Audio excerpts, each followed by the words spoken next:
fundamental principle of the manufacturing facility is to improve the output of their assets. Being able to do that allows you to improve capacity, it allows you to improve quality, drive customer service, and delight your customers in terms of minimum order quantities and shortened lead times. And in fact, what we found is within the market, people are requesting shorter and shorter lead times. So being able to be flexible enough in order to meet that has got to be an advantage.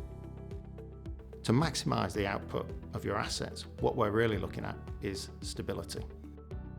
How can we drive stability within your organisation? That stability will drive consistency, that consistency will drive better quality, and once you get that better quality, you're going to drive improved customer satisfaction and better profitability.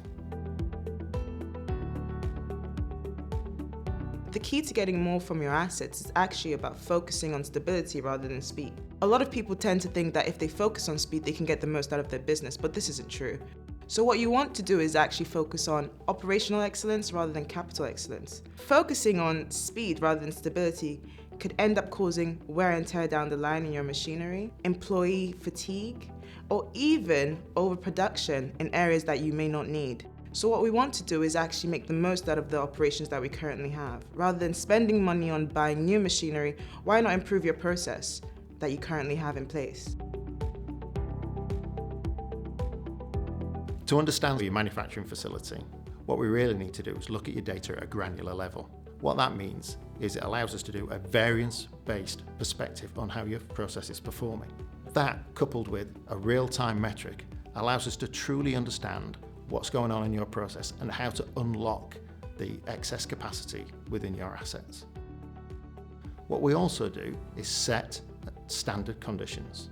Now, standard conditions are really important in order to allow us to understand how the process is performing. Standard conditions and the deviation away from those standard conditions, coupled with an exciting and dynamic daily management meeting, allows the team to really engage with the process. If you can trust the data that you've got from the real-time metric and the team are engaging with the process, what happens is you get a transformation in their leadership behaviours. They turn up to the meetings with answers to the questions rather than just questions.